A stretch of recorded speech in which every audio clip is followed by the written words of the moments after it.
যদি ঘরে থাকে আমরা কই বাইরে। এটাই হচ্ছে সিকোয়েন্স। পুরুষরা থাকবে বাইরে, নারীরা ঘরে। পুরুষরা প্রয়োজনে ঘরে যাবে আর নারীরা প্রয়োজনে বাইরে যাবে, ঠিক কি না? এজন্য রাব্বুল আলামিন বললেন ওয়াকারনা ফি বুয়ুতিকুন্না ওয়ালা তাবাররাজনা তাবারুজাল জাহিলিয়াতিল উলা। ও আমার বান্দারা, ও আমার বান্দিরা, তোমরা ঘরে অবস্থান করো, ঘর থেকে বের হবে না প্রয়োজন ছাড়া। আর জাহিলি যুগের নারীদের মতো নিজেদের সৌন্দর্যকে প্রকাশ করে বের হবে না। কথাটা কার? বলো, কথা কার? আল্লাহর বাণী। আমার বান্দিরা, তোমরা ঘরে অবস্থান করবে আর জাহিলি যুগের নারীদের মতো নিজেদের বিউটি, সৌন্দর্যকে এক্সপোজ করবে না, দেখিয়ে বেড়াবে না। ঘরের মধ্যে তোমাদের অবস্থান, তার মানে নারীর মূল আবাস কেন্দ্র হলো ঘর। পুরুষ থাকবে বাইরে, পুরুষ কাজ করতে যাবে, চাকরি করতে যাবে, সমাজে নেতৃত্ব দিতে যাবে, রাতের বেলা বিশ্রামের জন্য ঘরে আসবে। আর নারী সারাদিন সারা সময় ঘরে থাকবে, ডাক্তারের কাছে যাওয়ার জন্য ঘরের বাইরে যাবে, জরুরি প্রয়োজনে ঘরের বাইরে যাবে, ঠিক কিনা? তাহলে ঘরটা বেসিক্যালি নারীদের, ঘর নারীদের দখলে আর বাইরটা আমাদের দখলে। এটা হচ্ছে আল্লাহর দেয়া সিকোয়েন্স। সুবহানাল্লাহ পড়ে। কিন্তু নারীরা এখন ঘর থেকে বাইরে বেরোতে শুরু করেছে। আল্লাহ সিকোয়েন্স দিলেন নারী থাকবে ঘরে, পুরুষ বাইরে। আমরা উল্টায় ফেলছি, এখন আমরা থাকি ঘরে, নারীরা চলে গেছে বাইরে। এজন্য জ্বালা যন্ত্রণা ফ্যামিলির ভিতরে বেশি না কম? আমি বলে থাকি যে নারীরা দুই জায়গায় খুব বেশি যায়, হুমড়ি খেয়ে পড়ে। এক যায় বাজারে, দুই যায় মাজারে, ঠিক কিনা?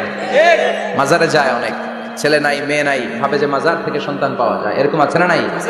রাব্বুল আলামিন বলেন ইয়াহাবু লিমান ইয়াশাউ ইনাসা ওয়া ইয়াহাবু লিমান ইয়াশাউ যুকুর আও ইউযাওইজুহুম যুকরানা ওয়া ইনাসা ওয়া ইয়াজআলু মান ইয়াশাউ আকীমা ইন্নাহু আলীমুন কাদির। তিনি যাকে চান তাকে মেয়ে দেন।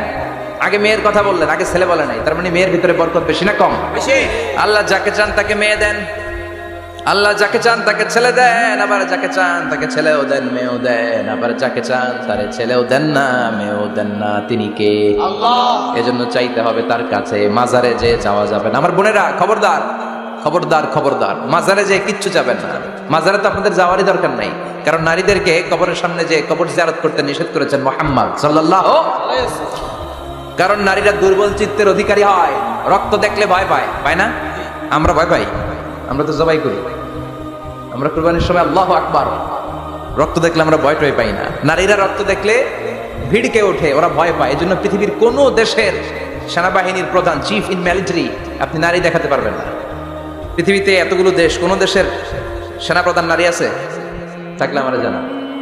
কোন দেশের বিচারপতি নারী আছে? নাই। কারণ এই ডিসিশনগুলো নিতে হলে অনেক বড় মাথা লাগে, অনেক সাহস লাগে। কিন্তু নারীরা রক্ত দেখলে ভয় পেয়ে যায়। সুবহানাল্লাহ পড়েন। কি ব্যালেন্স আল্লাহ করে দিলেন। এই জন্য খবরদার, মাজারে যেয়ে কিছু চাওয়া যায় না। মাজারে পড়ে থাকা ব্যক্তিটা আপনার মতোই ব্যক্তি। আল মাইয়িতু ফিল কবরি কাল গারিকু ফিল বাহরি। সাঁতার না জানা ব্যক্তি সাগরে পড়ে গেলে যেমন অসহায়, কবরে চলে গেলে মানুষ তেমন অসহায়। সে কিচ্ছু দিতে পারে না, বরং আপনি কবরের সামনে যে দোয়া করে তার কিছু দিয়ে আসবেন, ঠিক কিনা? কথা বুঝতেছেন?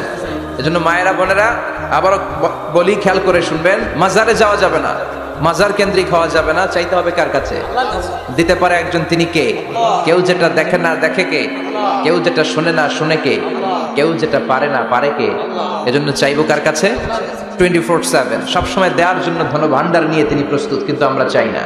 এজন্য মায়েরা, যারা এতদিন মাজার কেন্দ্রিক ছিলেন, এই অভ্যাসকে আপনারা পাল্টে ফেলেন। মাজারেও যাবেন না, বাজারেও যাবেন না। জরুরি প্রয়োজনে হিজাব মেনটেন করে বাজারে যাওয়া যেতে পারে, কিন্তু এই কাজটা মূলত পুরুষদের। কাদের কথা বলেন? এজন্য আল্লাহ বললেন ওয়াকারনা ফি বুয়ুতিকুন, নারী তোমরা ঘরে থাকো।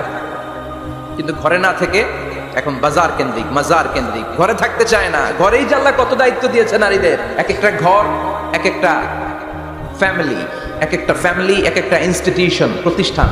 আর এই প্রতিষ্ঠানের এমডি, ম্যানেজিং ডাইরেক্টর হচ্ছে এক একটা মহিলা। চিল্লা এখন, ঠিক কিনা?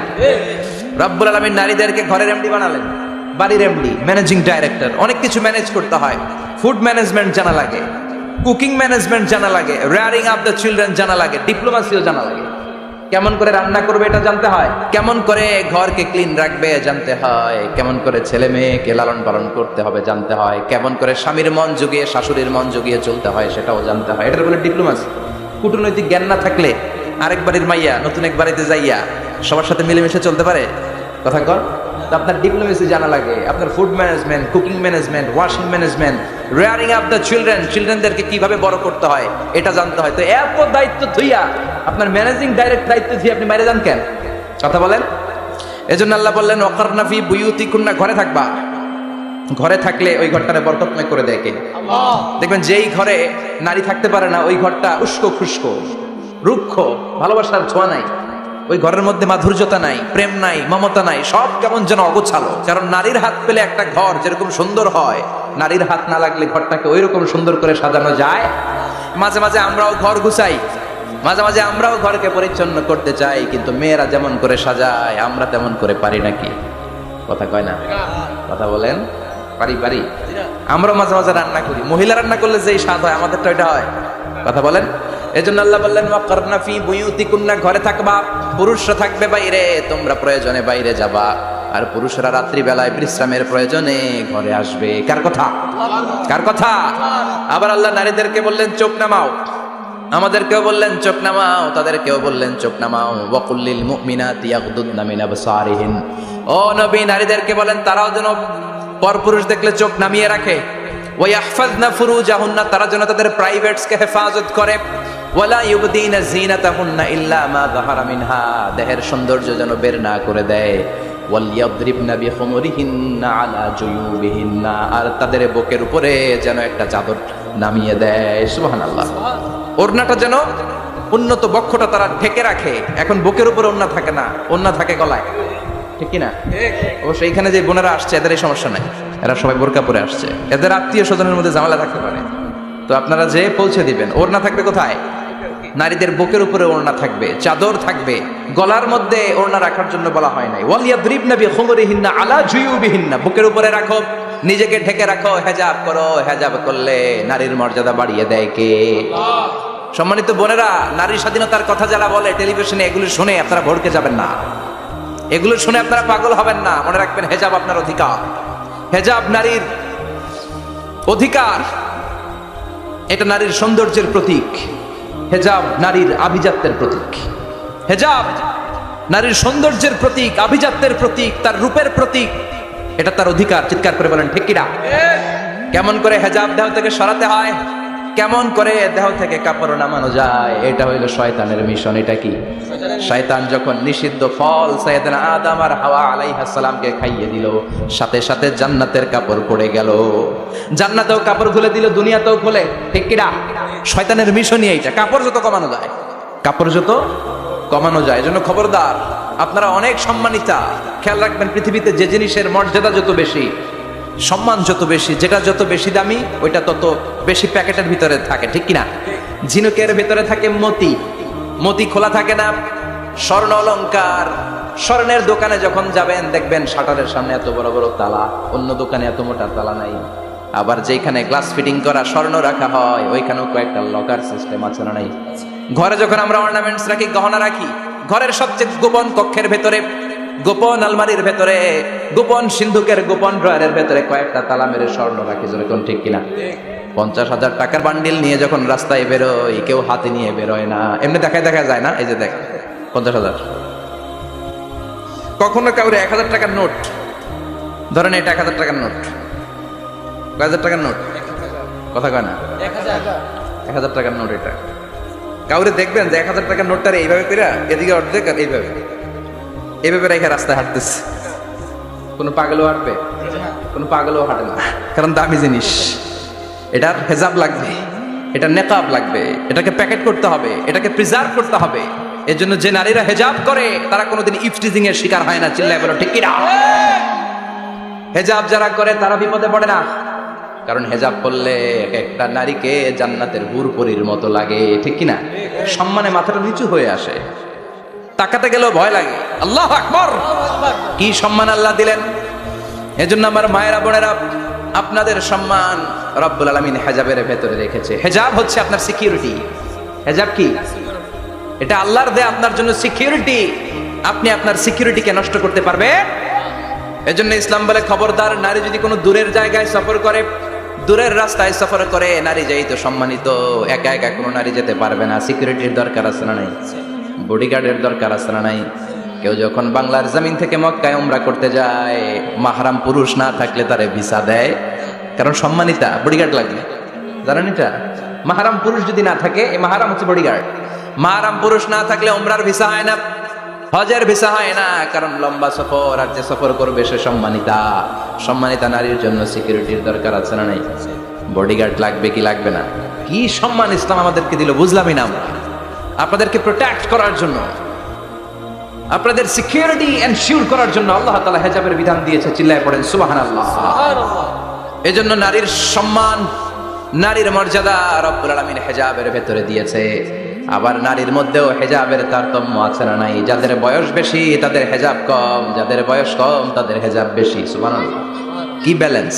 কিন্তু রাস্তায় দেখবেন নানির হাতে হাত মোজা, নানি নাতনি, নানির হাত মোজা আছে, পা মোজা আছে, গায়ে বোরকা আছে দুইটা, সাথে ষোড়শী অষ্টাদশী তরুণী তন্নি যুবতী নাতনিটার বুকের মধ্যে কাপড় নাই, গলায় আছে ওড়না, আছে না নাই? তার মানে পুরাই উল্টা। দরকার ছিল নাতনির হাতে মোজা, পায়ে মোজা, দুইটা বোরকা। নানির গায়ে কাপড় না থাকলেও সমস্যা নাই, হালকা কাপড় পরে নানি বের হয়েছে, সমস্যা নাই। কোন রকম চাদর গায়ে দিয়ে নানি বের হয়েছে, সমস্যা নাই। কিন্তু নাতনির গায়ে বোরকার দরকার আছে না নাই? হাত মোজা, পা মোজার দরকার আছে না নাই? মা মেয়ে বের হয়েছে, মায়ের গায়ে দুই বোরকা, হাত মোজা, পা মোজা, মেয়ের গায়ে কাপড় নাই, হাফ নেকেট, আছে না নাই? নানির দিকে তাকাবে কে? উনি তো এক্সপায়ার্ড, উনি কি ডেট শেষ। কথা বলেন, কেউ তাকাবে? তাকাবে ওই ষোড়শী অষ্টাদশী তরুণী তন্নি যুবতীর দিকে, ঠিক না?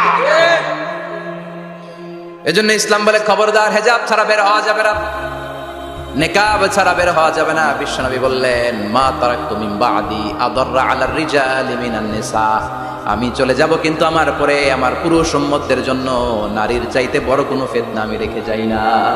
আর বনি ইসরাইলের জামানায় সবচেয়ে বড় ফিতনা হয়েছিল নারীর ফিতনা, নারী কেলেঙ্কারি। এই জন্য নারীরা, বোনেরা, আপনাদেরকে সাবধান থাকতে হবে। নারীর ফিতনা বড় ফিতনা। নারী ভালো হলে সবচেয়ে ভালো, নারী খারাপ হলে নারীর চেয়ে খারাপ কেউ হতে পারে। এই জন্য নারীদের জন্য আল্লাহ কিছু মডেল দিলেন, নারীদের জন্য আল্লাহ কিছু আদর্শ পাঠালেন, নারীদের জন্য আল্লাহ শিক্ষণীয় মহীয়সী কিছু নারীর জীবনে দিলেন। বললেন, এই জীবনীগুলো পড়ো, তোমাদের জীবনটারে উজালা করে দিবে কে? আল্লাহ বললেন, দরাবাল্লাহু মাসালাল লিল্লাযীনা আমানু ইমরাতা ফিরআউন। গোটা বিশ্বের সব নারীদের জন্য রব্বুল আলামিন কুখ্যাত সন্ত্রাসী ফেরাউনের বউকে মডেল বানিয়ে দিয়েছে। সুবহানাল্লাহ পড়েন। কাফেরের বউ মুমিন নারীদের মডেল, আবার নবীর বউ কাফের নারীদের মডেল, আছে না নাই? নূহ আলাইহিস সালাম আল্লাহর সব চাইতে প্রিয় নবী, প্রিয়দের একজন, কিন্তু তার বউ কাফেরদের মডেল। আর কুখ্যাত সন্ত্রাসী ফেরাউন, তার বউ আসিয়া মুমিন নারীদের মডেল। আল্লাহু আকবার। 6 জন নারীর জীবনীর কথা আমি রেকমেন্ড করি, সাজেস্ট করি যে 6 জন নারীর জীবনী মুখস্থ, ঠোঁটস্থ, অন্তস্থ থাকতে হবে প্রতিটা নারীর জন্য। আশা করি মায়েরা, বোনেরা শুনছেন, আশা করি আপনারা কান লাগিয়ে শুনছেন, অনুধাবন করার চেষ্টা করছেন। আপনাদের জন্য 6 জন নারীর জীবনী পড়া অবধারিত। সংক্ষেপে বলবো, কয়জন গুনেন।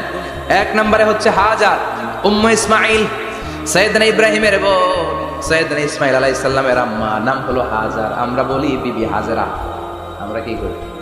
হাজরা আছে না? এই প্যান্ডেলেও হাজরা নামে 2-1 বোন থাকতে পারে। আসলে নামটা হচ্ছে হাজার। নামটা কি? হাজার।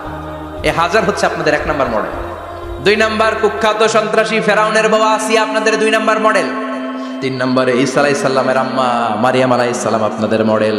বিশ্বনবীর প্রথম বউ খাদিজা আপনাদের মডেল। বিশ্বনবীর একমাত্র কুমারী বউ মা আয়েশা আপনাদের মডেল। আর বিশ্বনবীর কলিজার টুকরা সাইয়্যিদাতুনা ফাতিমা আপনাদের জন্য মডেল। সুবহানাল্লাহ পড়েন। কয়জন? জোরে বলেন। 6 জন। প্রথমে কার নাম বলেছি? হাজার, দ্বিতীয় আসিয়া, 3 নম্বর মারিয়াম, 4 নম্বর খাদিজা, 5 নম্বরে আয়েশা, 6 নম্বরে ফাতিমা। সুবহানাল্লাহ পড়ে। বিশ্বনবী বলেছেন, কামুলা মিনার রিজালি কাসির, পুরুষদের মধ্যে কামেল পুরুষের অভাব নাই। ওয়ালাম ইয়াকমুল মিনান নিসা ইল্লা 4, নারীদের মধ্যে কামেল নারী হচ্ছে 4 জন। কয়জন? 4 জন। এরপরে আবার বাড়ালেন আয়েশার কথা, আবার বাড়ালেন ফাতেমার কথা, মোট হয়ে গেল 6 জন। সুবহানাল্লাহ পড়ে। মোট কয়জন? আসুন এই 6 জনের জীবনী থেকে একটা একটা করে শিক্ষা আমরা মনে রাখার চেষ্টা করি, তাহলে জীবন উজালা হয়ে যাবে। কয়টা করে শিক্ষা? হাজার আলাইহিস সালাম, ওনার জীবনী থেকে শিক্ষা হচ্ছে তাওয়াক্কুল আলাল্লাহ, বিপদে আপদে সবসময় ভরসা কার উপর? ওয়া মান ইয়াতাওয়াক্কাল আলাল্লাহি ফাহুয়া হাসবু, যে ব্যক্তি আল্লাহর উপর ভালো করে তাওয়াক্কুল করে একমাত্র আল্লাহই তার জন্য যথেষ্ট হয়ে যায়। সুবহানাল্লাহ, সুবহানাল্লাহ পড়ছেন? পড়েন সুবহানাল্লাহ। হাজার আলাইহিস সালাম ওনার জীবনী থেকে শিক্ষা হচ্ছে আল্লাহর উপর তাওয়াক্কুল। সাইয়েদনা ইব্রাহিম আলাইহিস সালাম সাইয়্যিদাতুনা হাজারকে নিয়ে, দুধের বাচ্চা ইসমাইলকে নিয়ে মক্কার মরুজমিনের মাঝখানে রেখে আসলেন। মানুষ নাই, প্রাণী নাই, খাওয়ার পানি নাই, কোনো পশু পাখি নাই, আকাশের পাখিও নাই, কেউ নাই, একটা মাত্র পানির মশক। একটা মশকের ভেতরে সামান্য কিছু পানি। দুধের বাচ্চা ইসমাইলকে নিয়ে সাইয়্যিদাতুনা হাজার দাঁড়িয়ে রইলেন। কোনো কথা না বলে বিবি আর বাচ্চাকে রেখে চলে যাচ্ছেন। চোখের পানি ছেড়ে সাইয়্যিদাতুনা হাজার ডেকে বললেন, ইব্রাহিম একটু দাঁড়াও। কথা নাই, বার্তা নাই, কিছুই বললা না। কি আমার অপরাধ? কেন এই ধুধুমরু প্রান্তরে আমাকে এই দুধের বাচ্চাটারে রেখে গেলা? শুধু একটা কথাই জানতে চাইবো, এই যে আমাদেরকে রেখে পাষণ্ডের মতো তুমি চলে যাও, এটা কি তোমার নিজের ইচ্ছায় নাকি আল্লাহর ইচ্ছায়? সাইয়েদনা ইব্রাহিম কোনো কথা না বলে শুধু প্রশ্নের উত্তর দিলেন, বললেন আল্লাহর ইচ্ছায়। কার ইচ্ছায়? নবীরা নিজের ইচ্ছায় কিছু করে না, যেটাই করে করে কার ইচ্ছায়? সাইয়্যিদাতুনা হাজার বললেন, ইদান লা ইউদাইয়ুনাল্লাহ, তোমার ইচ্ছায় যদি আমাদেরকে রেখে না যাও, আল্লাহর ইচ্ছায় যদি রেখে যাও, তাহলে আমার ভরসা আছে আল্লাহ আমাদেরকে নষ্ট হতে দিবে না, আল্লাহ আমাদেরকে কোনো কষ্ট দিবে না, আমার আল্লাহই আমার জন্য যথেষ্ট। সুবহানাল্লাহ। আপনারে মায়েরা যারা আছেন, আপনাকে আর আপনার দুই সন্তানকে নিয়ে আপনার স্বামী সিলেটের হাকালুকি হাওরের মাঝখান দিয়ে রেখে আসছে। কি করবেন? পিছনে পিছনে দৌড়াবেন, গালাগালি শুরু করবেন। যদি বলে আল্লাহর ইচ্ছায় তোমারে রেখে গেলাম, জীবনেও মানতে চাবেন না, বলবেন তোরেও বাদ দিলাম, তোর আল্লাহরেও বাদ দিলাম। আছে না নাই? কিন্তু সাইয়্যিদাতুনা হাজার কেমন নারী ছিলেন, একটা টু শব্দ করেন নাই। শুনতেছেন? কেন ইমাজিন, কল্পনা করতে পারেন? ধুধুমরু প্রান্তর, খাওয়ার কিছু নাই, পান করার কিছু নাই, কথা বলার মতো একটা মানুষ নাই, রৌদ্রের তাপ মরুভূমির বালুর উপরে এমন ভাবে পড়ে। সৌদি আরবের মরুভূমি যারা দেখেছেন, প্রচন্ড বালুর মধ্যে চাল রেখে দিলে চালগুলো মুড়ি হয়ে যায়। ওই প্রচন্ড মরুভূমির মধ্যে দাঁড়িয়ে বললেন, যদি আল্লাহর ইচ্ছা হয়, আমার আল্লাহ আমার জন্য যথেষ্ট। ঠিকই আল্লাহ যথেষ্ট হয়েছেন। এই মহিলাকে দিয়ে মক্কা আবাদ হয়েছে। মক্কায় কোনো মানুষ থাকতো না, এখন মক্কায় গেলে জায়গা পাওয়া যায়। 25 লক্ষ লোক আমরা হজ করেছি এবার। প্রতিদিন 3 লক্ষ 4 লক্ষ মসজিদুল হারাম একসাথে জামাত। জুমার নামাজের দিন 5 লক্ষ 7 লক্ষ 10 লক্ষ হয়ে যায়। এতগুলো মানুষ আগে ছিল না। সব হলো সাইয়্যিদাতুনা হাজারের ইমানের ফসল। সুবহানাল্লাহ। এই নারী এখানে থাকলেন, আল্লাহর উপর ভরসা করে ইমানের পরীক্ষা দিতে লাগলেন। একদিনের ব্যবধানে খাওয়ার পানির মশকের পানি শেষ। ইসমাইল আলাইহিস সালামের পায়ের ধাক্কায় জমজমের পানি এলো। জুরহুম নামক একটা গোত্র যাচ্ছিল, তারা এসে ওনার হাতে মুরিদ হলো। সুবহানাল্লাহ।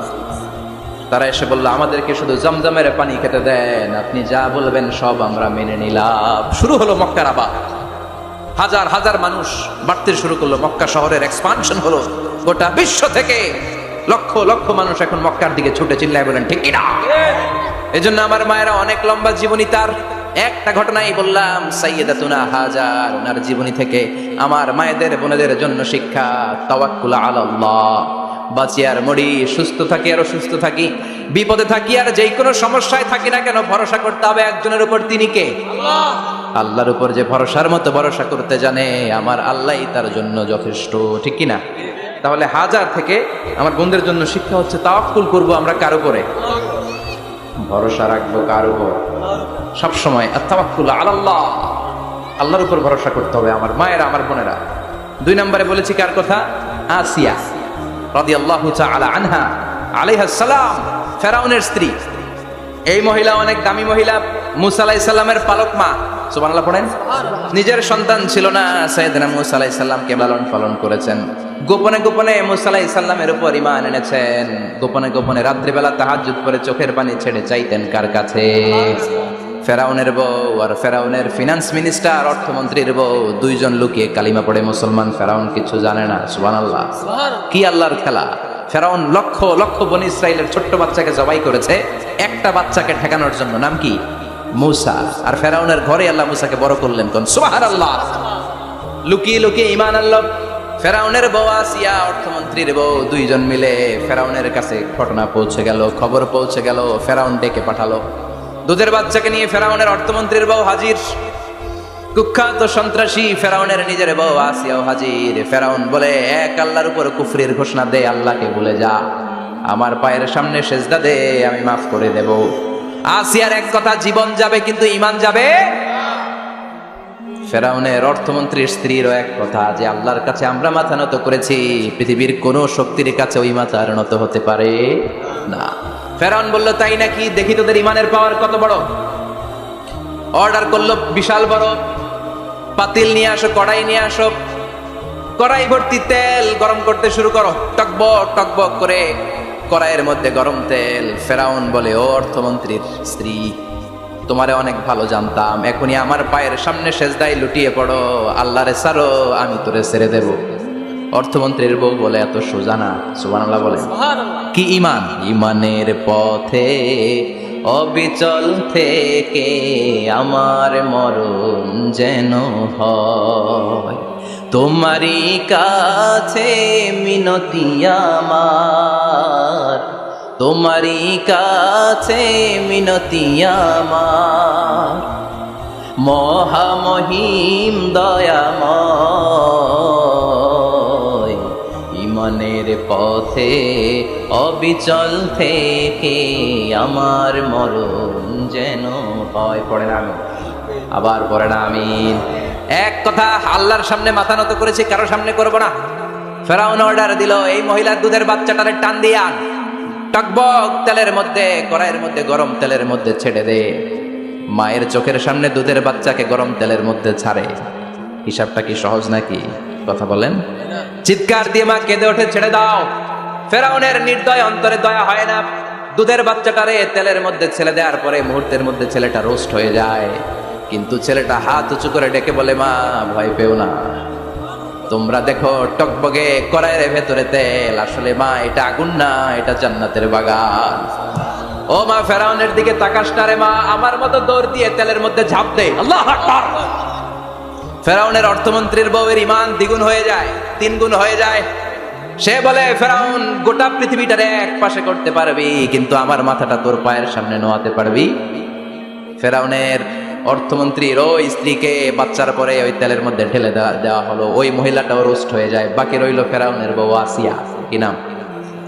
আসিয়া কিন্তু দৃশ্যটা দেখেছে, চাক্ষুষ মৃত্যু দেখেছে দুইজনের। ফেরাউন বলে, আসিয়া, কত অন্তরঙ্গ সম্পর্ক আমাদের, আজীবন কত ভালোবাসা ছিল, কত খুনসুটি ছিল, কিন্তু আমার পায়ের মধ্যে সেজদা দিয়ে প্রমাণ কর তুই আমারে ভালোবাসিস। আসিয়ারও একই কথা, জীবন দিব কিন্তু ঈমান দিব না। ফেরাউন বলল, তোকেও আমি ছাড়বো না, তোকে আমি উলঙ্গ করব। হাজার হাজার মানুষের সামনে আসিয়ার কাপড় টেনে নেওয়া হলো, তক্তার মধ্যে শুইয়ে তক্তার মধ্যে হাতে পায়ে পেরেক মারা হলো।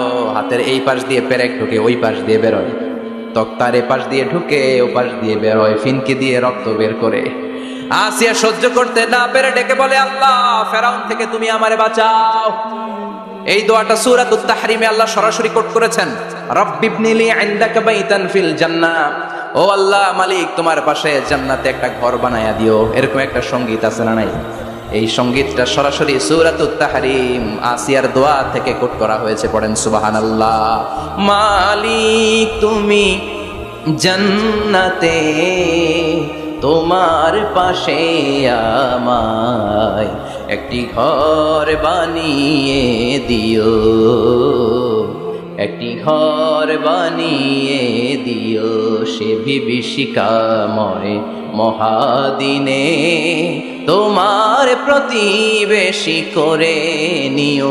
মালিক তুমি জান্নাতে, তোমার পাশে আমায় একটি ঘর বানিয়ে দিও, একটি ঘর বানিয়ে দিও। আল্লাহু আকবার। সেই 5000 বছর আগের দোয়া আজও আমরা তাফসীর মাহফিলে গান বানিয়ে বলি। 5000 বছর আগের কথা আজও আমরা কোরআনের আয়াত হিসেবে পড়ি। আল্লাহু আকবার। কি মাকবুল হয়েছেন মহিলাটা আল্লাহর দরবারে। আল্লাহরে বললেন, আল্লাহ, শুধু তোমার ইবাদতের কারণে আজকে আমার এমন দশা উলঙ্গ হওয়া লাগলো, আমার হাতে পায়ে পেরেক ঠোকা হলো। আল্লাহ, এখন গরম তেলের মধ্যে ছেড়ে দেয়া হবে, তুমি বাঁচাও। আল্লাহ বললেন, জিব্রাইল, আমার জান্নাতটারে আসিয়ার চোখের সামনে তুলে ধর। আমার আসিয়া দুনিয়ার বুকে থেকে জান্নাত দেখে দেখে আমার মেহমান হয়ে আমার কাছে আসবে। আসিয়াকেও গরম তেলের মধ্যে ফেলে দেয়া হলো। দুনিয়ার বুকে থেকে জান্নাতের নমুনাটা দেখতে দেখতে সাইয়েদাতুনা আসিয়া আল্লাহর কাছে চলে গেলেন, পড়েন আল্লাহু আকবার। এজন্য ঈমানের পথে অবিচল থেকে আমার মরণ যেন হয়, পড়েন আমিন। তাহলে আসিয়ার জীবনী থেকে আমার মায়েদের জন্য শিক্ষা হলো ঈমান ছাড়া যাবে না, বেঈমান হয়ে মরা যাবে না, মাজারে গিয়ে মুশরিকাদের কাতারে নাম তোলা যাবে। ও মায়েরা, ঈমান কেমন করে রক্ষা করবেন?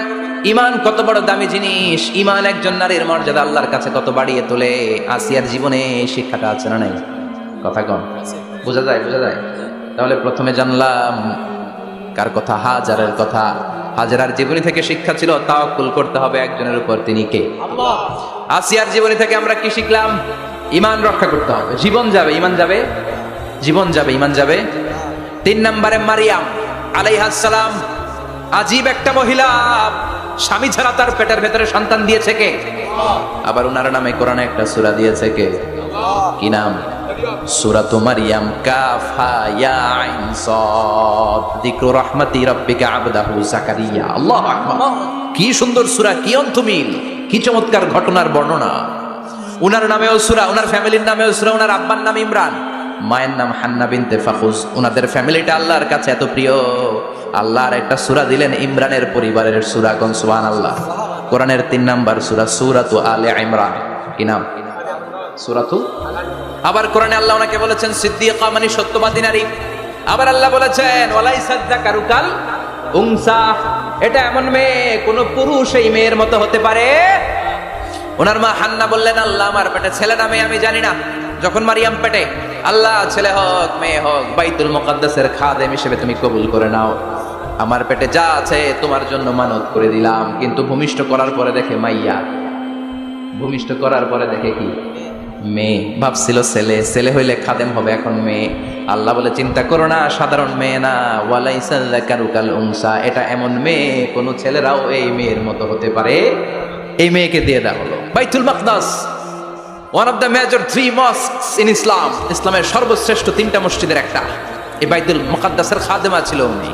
মসজিদ ক্লিন করতো আর ইবাদত করতো, ইবাদতে মশগুল হয়ে থাকতো, পাগল পড়া হয়ে থাকতো, চক্ষু বন্ধ করে আল্লাহর কথা স্মরণ করতো। মর্যাদা আল্লাহ তো বাড়িয়ে দিলেন, আনসিজনাল যত জান্নাতি ফল সব সামনে এসে হাজির হয়ে যেত। ওনার খালু জাকারিয়া এসে বলতেন, আন্না লাকে হাযা, ও মারিয়াম এই ফল তো এই সিজনে ফিলিস্তিনে নাই, পাইলা কই? তিনি বলতেন হুয়া মিন ইনদিল্লাহ, রব্বুল আলামিন জান্নাত থেকে ফলের ব্যবস্থা করেছে। কোরআন সাক্ষী, আন্না লাকে হাযা, কোথা থেকে এই ফ্রুট পাইলা? আনসিজনাল, এটা তো এখানে নাই। উনি বললেন হুয়া মিন ইনদিল্লাহ, ইন্নাল্লাহা ইয়ারযুকু মান ইয়াশাউ বিগাইরি হিসাব, আল্লাহ এরকম যারে চায় বিগাইরি হিসাব রিজিক দিয়ে থাকে। সুবহানাল্লাহ বলেন। সব সময় আল্লাহর ইবাদত, সব সময় তাহাজ্জুদ, সব সময় জিকির করতেন লা ইলাহা ইল্লাল্লাহু মুহাম্মাদুর রাসূলুল্লাহ। ওনার পুরো জীবনের কোনো মুহূর্ত আল্লাহর জিকির থেকে খালি যায় নাই, সব সময় ইবাদতে মশগুল, সব সময় কি? তার মানে মারিয়ামের জীবনী থেকে আমাদের শিক্ষা, আমার মায়েরা বোনেরা ইবাদতে মশগুল থাকতে হবে। কিন্তু দুর্ভাগ্যজনক হলেও সত্যি, আমার বোনেরা জি বাংলা নিয়ে মশগুল থাকে। ওনারা মশগুল থাকে ঠিকই, তবে ইবাদত নিয়ে না। কি নিয়ে? কথা কন। জি বাংলা কি এখনো দেশে চলে? স্টার জলসা এগুলো চলে, কিরণমালা, এই সিরিয়ালগুলো চলে। নতুন সিরিয়াল আসছে, নাম কত কয়েকটা, ওয়াজ মাহফিলে বলা লাগবে আমাদের। কি নাম, কি চলে এখন জানো না তুমি? সর্বনাশ, পাগলের মতো মহিলাগুলো বসে থাকে, রাতে দেখতে না পারলে সকালে কাজা কাফার আদায় করে, আছে না নাই? কাজা আদায় করে ফেলে সকালে। খবরদার, জি বাংলা, স্টার জলসা, হিন্দি মুভি নিয়ে মশগুল থাকা যাবে না আমার বোনেরা। আপনিই পারেন আপনার ফ্যামিলিটারে জান্নাতে ফ্যামিলি বানাতে, আপনিই পারেন পরিবারটারে শান্তিময় করতে। নারী ভালো তো পরিবার ভালো। এজন্য মারিয়াম আলাইহিস সালামের জীবনী থেকে আমার বোনদের জন্য শিক্ষা, ঘরের সব কাজ শেষে অবসরে যেই সময়টা পাবো ইবাদতে মশগুল হয়ে যাব, ঠিক কিনা? ইবাদতে মশগুল থাকার দরকার আছে না নাই? তাহলে মারিয়ামের মতো আপনাদের মর্যাদাও বাড়িয়ে দিবে কে? কয়জনের জীবনী গেল, আর বাকি কয়জন শুনবেন? কষ্ট হচ্ছে? এরপরে বিশ্বনবীর প্রথম বউ খাদিজা, কি সুন্দর নাম খাদিজা, বললে ভালো লাগে না? প্রথম নারী যিনি কালিমা পড়ে ইসলাম ধর্ম গ্রহণ করেছেন, আমাদের আম্মা জান, বিশ্বনবীর প্রথম বউ। 25 বছর বিশ্বনবীর সাথে সংসার করেছেন, 3 বছর বিশ্বনবীর সাথে জেল খেটেছেন। শিয়াবে আবি তালেবে। কেমন বউ? জামাইও জেলখানায়, বউ জেলখানায়। বিশ্বনবীর সবগুলো বাচ্চা সন্তান ছেলে মেয়ে এই মহিলার গর্ভ থেকে এসেছে, একজন ছাড়া ইব্রাহিম। ইব্রাহিম বিশ্বনবীর আরেক বউ মারিয়ার গর্ভে এসেছে, বাকি সব খাদিজার গর্ভে। যে আমরা ফাতেমা, বিশ্বনবীর কন্যার নাম কি? ফাতেমার মায়ের নাম কি? খাদিজা। সুবহানাল্লাহ। ফাতেমা, রোকাইয়া, উম্মে কুলসুম, জাইনাব, এই চারজনের মাই খাদিজা। আবার আব্দুল্লাহ, কাসেম, এদের মায়ের নামও খাদিজা। বিশ্বনবীর সব সন্তান এসেছে খাদিজার পেট থেকে। বরকত বেশি না কম? বিশ্বনবী ভয় পেলে খাদিজার কাছে গেলে ভয় কেটে যেত, সাহস যোগাতেন, শেল্টার দিতেন, ছাতার মতো মাথার উপরে দাঁড়িয়ে থাকতেন। আল্লাহু আকবার। বিশ্বনবী বলতেন, রুজিক তো হুব্বাহা, খাদিজার ভালোবাসা আমার অন্তরে আল্লাহ রিজিক হিসেবে দিয়েছে। আবার বিশ্বনবী বলতেন, আল্লাহ যেই কিয়ামতের দিন বন্ধু বন্ধুরে চিনবে না, ভাই ভাইরে চিনবে না, কেউ কাউরে চিনবে না, ওই কঠিন দিনে আমি আমার খাদিজারে যেন ভুলে না যাই, আমার খাদিজারে যেন দেখা মাত্রই চিনতে পারি এটা আমার খাদিজা। খাদিজাকে নিয়ে মা আয়েশা একদিন একটা কটু কথা বলেছিল। ও নবী, কবে আপনার এই বুড়ি মহিলা, বুড়ি বউ খাদিজা ইন্তেকাল করেছে, তারপরে কত সুন্দরী সুন্দরী বউ আমরা এসেছি। আমার ভালো লাগে না? খালি বুড়ির কথা কেন? খালি ওই বুড়ির কথা স্মরণ করেন। আমরা আছি, আমাদের দিকে তাকান, আমরা কত সুন্দরী, আমরা কত ভালো। বিশ্বনবী রেগে গেলেন, মা আয়েশাকে এইভাবে ধরলেন। জীবনে কোনোদিন কোনো স্ত্রীর গায়ে হাত তোলে নাই, শুধু ওই দিন মা আয়েশাকে এইভাবে ধরেছিলেন আর বলেছিলেন, আয়েশা খবরদার, জীবনে এই কথা বলবা না। আমার খাদিজা আমার বিপদের দিনের সঙ্গিনী, তোমরা আমার সুখের দিনের সঙ্গিনী। তোমরা কেউ আমার সাথে জেল খাটো নাই, খাদিজা আমার সাথে জেল খেটেছে 3 বছর। কয় বছর? কি মহিলা ছিল! বিশ্বনবীকে সবসময় আগলে রেখেছে, শেল্টার দিয়েছে, প্রতিভক্ত ছিল। খাবার নিয়ে বিশ্বনবীর জন্য এদিক সেদিক যেতেন, বিশ্বনবী না আসলে খেতেন না। বিশ্বনবীকে কলিজার চাইতো বেশি ভালোবাসতো, প্রতি যা বলবে তাই শুনতো। ও মায়েরা, খাদিজাতুল কুবরার জীবনী থেকে আপনাদের জন্য শিক্ষা হলো প্রতিভক্তি। কি ভক্তি? এখন প্রতিভক্তি নাই, আমরা করি নারী ভক্তি। এখন নারী নির্যাতন কমে গেছে বাংলাদেশে, বেড়ে গেছে পুরুষ নির্যাতন। কথা কম। এখন আমরা ভক্তি করা লাগে, আমরা ভক্তি না করলে ঘরে খাওয়ান নাই, এরকম ঝামেলা আছে না নাই? কথা বলেন। আপনাদের নাগাইশের মহিলারা অনেক ভদ্র, নাগাইশের মহিলারা নিশ্চয়ই পতিকে অনেক ভক্তি করে। মায়েরা, বোনেরা, আপনার স্বামী যদি আপনার উপরে নাখোশ থাকে, আপনার এবাদত আপনাকে বাঁচাতে পারবে না। বিশ্বনবী ফাতেমাকে বললেন, ফাতেমা তুমি বিশ্বনবীর মেয়ে হতে পারো, কিন্তু আলী যদি তোমার উপরে নাখোশ থাকে, তোমার সব শেষ, সব শেষ। আবার বিশ্বনবী বললেন, আমি যদি এক আল্লাহ ছাড়া কারো সামনে মাথাটা নত করার বিধান দিতাম, এক আল্লাহ ছাড়া যদি কাউকে সেজদা করতে আমি বলতাম, আমি দুনিয়ার সব নারীদের বলতাম স্বামীর পায়ে সেজদা দিয়ে পড়ে থাকো। কি সম্মান আল্লাহ দিলেন স্বামীকে! আপনার জান্নাত আপনার স্বামীর ভেতরেই। স্বামীকে সন্তুষ্ট করেন, স্বামীর আনুগত্য করেন, দেখবেন ফ্যামিলিটা সুন্দর হবে। আর স্বামীরা স্ত্রীদেরকে ভালোবাসেন, স্ত্রীদেরকে ভালোবাসার গল্প শোনাবেন, দামি দামি শাড়ি কিনে দিবেন, তার স্ত্রীর সাথে প্রেম নিবেদন করেন, ভালোবাসা নিবেদন করেন, সংসারটারে শান্তিপূর্ণ করে দিবে কে? তার মানে খাদিজাতুল কুবরার জীবনী থেকে শিক্ষা কি? বইলা গেছি কি শিক্ষা? প্রতিভক্তি। কি ভক্তি? স্বামীকে ভক্তি করা লাগবে, তা না হলে জান্নাত নাই। এরপরে বিশ্বনবীর একমাত্র কুমারী বউ নাম কি? আয়েশা। বিশ্বনবী বললেন, উরিতুকি ফিল মানামি সালাসা লায়াল। আয়েশা, বিয়ের আগে তোরে কিন্তু আমি 3 বার স্বপ্নে দেখছিলাম। সুবহানাল্লাহ কইবেন না? বড্ড খুশি হয়ে গেলেন আয়েশা। এরপরে বললেন, 3 বার স্বপ্ন দেখার পরে তোমার ব্যাপারে মনের মধ্যে কেমন কেমন যেন ভালো লাগে। তারপরে একটা ছোট্ট কাগজের মধ্যে, জান্নাতি কাগজ, রেশমি কাপড়ের মধ্যে তোমার চেহারাটা এনে জিব্রাইল বললেন, দেখেন নবী কেমন লাগে। আমি কইলাম, ভালো লাগে। কার মেয়ে? আপনার বন্ধু আবু বকরের মেয়ে, বিয়ে করবেন নাকি? বিশ্বনবী বললেন, ও জিব্রাইল, তুমি যদি ঘটক হও, আল্লাহ যদি হয় কাজী, আমি মুহাম্মদ বিয়েতে রাজি। সুবহানাল্লাহ পড়েন। বিয়ে হয়ে গেল, কিন্তু ঘরে দামি ফার্নিচার নাই, টাকা পয়সাও তেমন নাই, কিন্তু আছে খালি সুখ। আছে কি? যেটা টাকা দিয়ে কিনা যায়, টাকা দিয়ে বাড়ি কিনা যায়, গাড়ি কিনা যায়, সুখ কিনা যায় নাকি? টাকা দিয়ে বিছানা কিনা যায়, বালিশ কিনা যায়, হোম কিনা যায় নাকি? কথা বলেন। এজন্য সুখ দেয়ার মালিককে। দোকানে সুখ পাওয়া যায়? নাগাইশ বাজারে তো সুখ বেছে না, বেচতে নিয়ে যেতে আমার গাড়িতে করে। সুখ বেছে? কথা কন। সুখ পাওয়া যায় না। সুখ দেয়ার মালিক একজন, তিনি কে? আল্লাহ। মা আয়েশা একমাত্র কুমারী বউ, আদর করে তিনি ডাকতেন হুমায়রা, আবার মাঝে মাঝে ডাকতেন ইয়া আয়েশু। আয়েশা না, আয়েশু, সংক্ষেপ। এত ভালোবাসতেন মা আয়েশাকে। মা আয়েশা গ্লাসের যেই জায়গা দিয়ে পানি খেতেন, বিশ্বনবী ওই জায়গায় মুখ লাগিয়ে পানি খেত। মা আয়েশা গোশতকে হাড্ডি ফেলে দিলে বিশ্বনবী ওই হাড্ডিটা নিয়ে চষতে শুরু করে দিত। এক বালতি থেকে পানি নিয়ে দুইজনে গোসল করত। আবার বিশ্বনবী মাঝে মাঝে বায়না ধরতো, মাঝে মাঝে রাগও করতো। সুবহানাল্লাহ কোন। স্বামী স্ত্রীর মধ্যে একটু রাগ আছে না নাই? রাগ থাকলে ওইটারে আবার ভালোবাসায় পরিণত করে দেয় কে? রাগ না থাকলে ভালোবাসা তো ভালোবাসাই না, রাগ থাকতেই হবে, তাইলে ভালোবাসার মর্ম বোঝা যায়। চিল্লায় বলেন ঠিক কিনা? ক্ষুধা না থাকলে খাবারের মর্যাদা বোঝা যায় না। সারাদিন পেট ভরা, খাওয়ার মজা বুঝবেন? ক্ষুধা, প্রচন্ড ক্ষুধা, তৃষ্ণার্ত, লেবুর শরবত পাইলে অমৃতের মতো লাগবে। প্রচন্ড ক্ষুধা, হাজি বিরিয়ানি পাইছেন 1 প্লেট, ইচ্ছে মতো খাবেন, কিন্তু পেট ভর্তি, হাজি বিরিয়ানি খাওয়া যাবে? এজন্য রাগ না থাকলে ভালোবাসা যে কত দামি, ভালোবাসা যে আল্লাহর পক্ষ থেকে কত বড় নেয়ামত বোঝা যায় না। মাঝে মাঝে মা আয়েশা রাগ করতেন, শুনতেছেন? বিশ্বনবী বলেন, আয়েশা কখন তুমি রাগ করো, কখন তুমি আমারে ভালোবাসো আমি বুঝি। সুবহানাল্লাহ পড়েন। মা আয়েশা বললেন, কেমনে বুঝেন? বিশ্বনবী বললেন, যখন তুমি রাগ করো তখন নামাজের পরে দোয়ার মধ্যে বলো, ও ইব্রাহিম আলাইহিস সালামের আল্লাহ, আপনি আমার উপর দয়া করেন। তার মানে তুমি রাগ করে আছো, আমার নাম নাও নাই। আর যখন আমার উপর খুশি থাকো নামাজের পরে দোয়াতে বলো, মুহাম্মদ সাল্লাল্লাহু আলাইহি ওয়াসাল্লামের আল্লাহ, আপনি আমাদের উপর রহমত করেন।